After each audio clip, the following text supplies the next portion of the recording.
Hey, my name is Stix and welcome back to your weekly Gacha recap, a video series where I talk about the latest news, the latest pre-registrations, beta tests, juicy drama, everything in the Gacha genre that I think you should know about in one easy to digest format. If this is your first time here, consider subscribing to the channel, hit the little bell notification, that way you remain up to date with everything that I post. And as is evidenced by looking at my videos page, I post every single day. You don't want to miss out, and you will if you don't have that little bell notification ticked. Now let's go ahead and jump right in because we have a lot to talk about.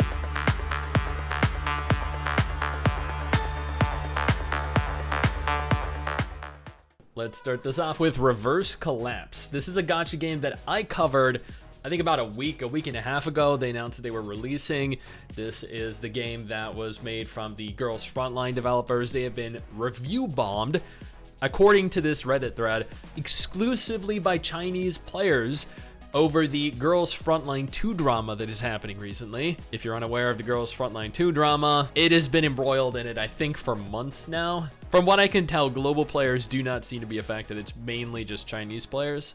Duet Night Abyss, the Warframe-inspired gacha game that actually looks really, really good, held their closed beta pre-registration, and it looks as though the test recruitment has ended, which means you should be receiving your keys with access to the game. I urge you to go ahead and check your email, and if you haven't received it, continue to check your email leading up to the announcement of a test release date. I hope to get in myself because this is a game I'm really looking forward to. I've covered it on numerous occasions. Laidback Camp All-in-One is going to relaunch on March 28th, 2024. That's just this week, actually. Punishing Grey Raven released their new EP, Wintry Shackles, and as they always do, absolutely killed it. If you love Punishing Grey Raven, or you just like good gacha music, go ahead and check this out. A brand new gacha game was announced from Manju, the developers of Azure Lane, called Azure Promilia. This is a beautiful game. This actually looks completely incredible. I mean, I cannot explain it any better than it just genuinely looks incredible. The combat looks fantastic. The graphics are fantastic. The characters look fantastic. The farming aspects, the creature collection, creature breeding, the flight, everything in this game looks phenomenal. The game is already very far through the development process. They are holding an upcoming test phase very soon, but the game has been embroiled in a little bit of drama recently. I actually have a dedicated video coming for this tomorrow, going into extensive detail and also kind of making fun at why there's drama surrounding it. But essentially, what happened was they upset some Chinese players, a lot of Chinese players, so many, in fact. Manju actually had to respond, issue a public service announcement addressing the drama to try and clear things up before things spiraled out of control. Seriously, just wait for tomorrow's video. It is a good one. It is juicy. Now, before we continue to discuss any additional games, let me take a moment here to thank our incredible patrons over on Patreon who allow for me to continue to do dedicated videos like this every single day. You guys are absolutely phenomenal, and I cannot thank you all enough for the support. Now let's keep talking. Wuthering Waves recently finished their closed beta test. Mrs. Stix and I played a lot of it. They have a review of it posted, everything they plan on changing, all of the feedback that they received. This is quite a long blog post.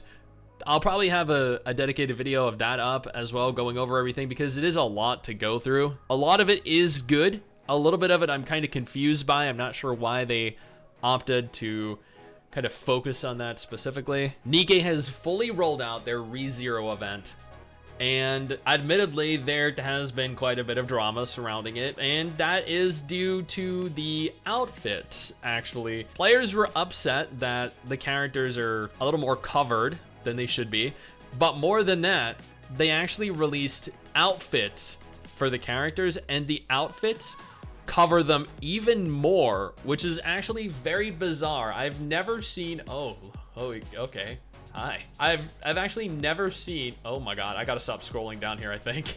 I'm trying to get to the outfits. Okay, So I've never actually seen outfits in Nikke cover up characters. I'm honestly not sure why they opted for this, because I mean, I don't think anyone's like, yeah, you know what we want? We want to see less of our waifus. But I mean, you know what? It doesn't personally affect me because I'm not rolling for Amelia or Rem or Ram either. So I feel like they're not units that I'm necessarily going to use. Either way, people seem to love just complaining about everything. Nordium released a new trailer showcasing a lot of gameplay, a lot of a lot of characters, and yeah, it looked pretty cool. We're very excited for it. ETE Chronicle officially released, I think like 2 days ago, yesterday or something. I actually had people ask me if I'd played it. They want me to play it. This looks very cool. I'm not sure really what kind of game it is. I'm curious to try it out though. I think this is only available in Chinese, but I would love to get in and try it. If you guys are interested in, I think it's like a mech waifu game, then this might be worth looking into. Tokyo Debunker releases on April 18th, apparently globally. The Ghouls of Frostheim. Release date April 18th. I think this is a husbando game. Yeah, it looks like a husbando game. Azure Lane is introducing new characters into the game once again. I think this is a new character anyway. I haven't played Azure Lane in about half a year. Liverpool is preparing to sortie into Gracier Dock. I read that as something else first. In the near future, Commander. Oh my God, look how, God damn, she looks real juiced. I mean, real good. Oh, Azure Lane, you spoil us. Project Mugen held an interview recently. I covered this on my channel. Project Mugen released some unexpected news concerning global, concerning the content cadence, concerning a lot of things, actually, the business model, everything. I urge you to go ahead and check out that video if you're curious about learning more. But one thing they did confirm is that they plan on releasing one major city per year. And there were some people that were a little disappointed with that. They thought, given that the cities are procedurally generated, they could release them more frequently. Solo Leveling Arise is now playable in Canada and Thailand. Yes, I did a video on that just yesterday with my thoughts on Solo Leveling Arise and why you should not avoid it. I strongly urge you to go ahead and check that out if you're interested in trying it. It's honestly not a bad game.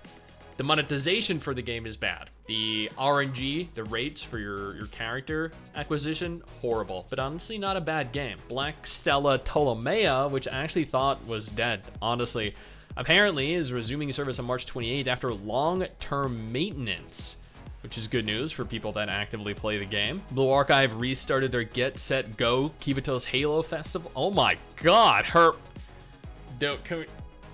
I think this image is okay. Yeah, this is actually an event I never got to participate in. I have been playing it. It's a little like roll the dice, move around the little map thing. Persona 5 The Phantom X reaches 8 million pre-registrations, announces additional rewards for the open beta. That is crazy. 8 million pre-registered players.